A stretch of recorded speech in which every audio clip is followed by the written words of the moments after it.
Daily. Taste the Daily. లండన్లోని Heathrow, బెల్జియంలోని Brussels, జర్మనీలోని Berlin సహా పలు యూరోపియన్ విమానాశ్రయాలపై సైబర్ దాడి జరిగింది. దీంతో విమాన సర్వీసులకు తీవ్ర ఆటంకం కలిగింది.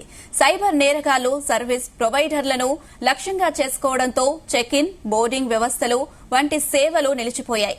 విమానాశ్రయ సేవల్లో అంతరాయం నెలకొనడంతో అనేక విమానాలు ఆలస్యం కాగా పలు విమానాలు రద్దయ్యాయి.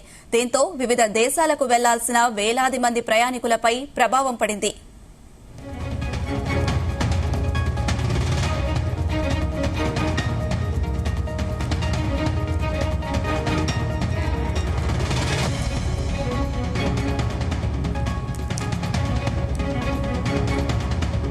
లండన్లోని హీత్రో, బెల్జియంలోని బ్రసెల్, జర్మనీలోని బెర్లిన్ సహా పలు యూరోపియన్ విమానాశ్రయాలపై సైబర్ దాడి జరిగింది. దీంతో విమాన సర్వీసులకు తీవ్ర ఆటంకం కలిగింది. సైబర్ నేరగాళ్లు సర్వీస్ ప్రొవైడర్లను లక్ష్యంగా చేసుకోవడంతో చెక్ ఇన్, బోర్డింగ్ వ్యవస్థలు వంటి సేవలు నిలిచిపోయాయి. విమానాశ్రయ సేవల్లో అంతరాయం నెలకొనడంతో అనేక విమానాలు ఆలస్యం కాగా పలు విమానాలు రద్దయ్యాయి. దీంతో వివిధ దేశాలకు వెళ్లాల్సిన వేలాది మంది ప్రయాణికులపై ప్రభావం పడింది. ఇదే అంశానికి సంబంధించి మరిన్ని అప్డేట్స్ మా ప్రతినిధి యాకేష్ అందిస్తారు. యాకేష్, పలు యూరోపియన్ దేశాలలో మొత్తం విమానాశ్రయాలు సైబర్ దాడికి గురైనట్లు తెలుస్తుంది. దీంతో విమాన సర్వీసులకు తీవ్ర ఆటంకం ఉంటుంది. సైబర్ నేరగాళ్లు సర్వీసు ప్రొవైడర్లను లక్ష్యంగా చేసుకోవడంతో చెక్ ఇన్, బోర్డింగ్ సమస్యలు వంటి సేవలు నిలిచిపోయాయి.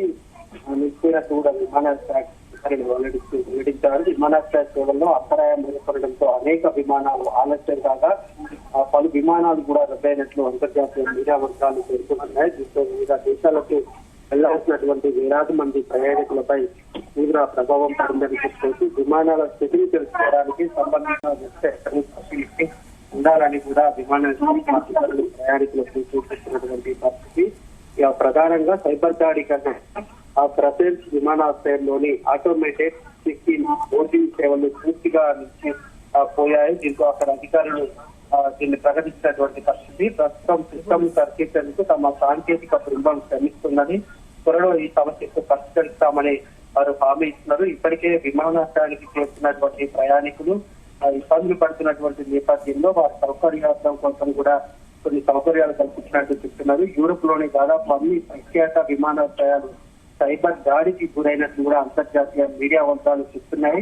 సిస్టమ్ ప్రొవైడర్లను తలెత్తిన సాంకేతిక సమస్య వల్ల విమానాలు ఆలస్యం అవడంతో ప్రయాణికులు తీవ్ర ఇబ్బందులు అయితే ఎదుర్కొంటున్నారు. అయితే ఈ ప్రభావం అంతా కూడా లండన్ లోని హీత్రో, బెల్జియం, బ్రసెల్స్, జర్మనీలోని బెర్లిన్ సహా పలు యూరోపియన్ విమానాశ్రయాలు ఈ పరిస్థితిని ఎదుర్కొంటున్నటువంటి నేపథ్యం ఉంది. ఏదేమైనా విమానాలు ఉన్నట్టుండి ఒకసారిగా రద్దు అవ్వడం లేకుంటే సాంకేతిక సమస్యతో ఆగిపోయినటువంటి నేపథ్యంలో పూర్తి స్థాయిలో దానికి సంబంధించినటువంటి ఆ సిస్టమ్ ను క్లియర్ చేయడానికి అయితే అధికారులు ప్రయత్నం చేస్తున్నారు. ఈ సైబర్ అటాక్ అనేది ఇంతకు ముందు వివిధ మార్గాల్లో కొనసాగేది. ఇప్పుడు విమానాశ్రయాలకు సంబంధించినటువంటి సిగ్నలింగ్ వ్యవస్థ మీద కూడా ఈ ఎఫెక్ట్ ప్రభావం పడుతూ ఉంది.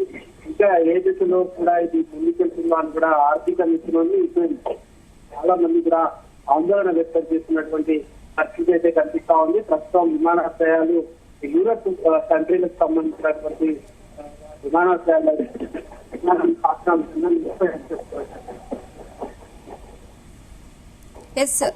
Right Yakesh, thank you.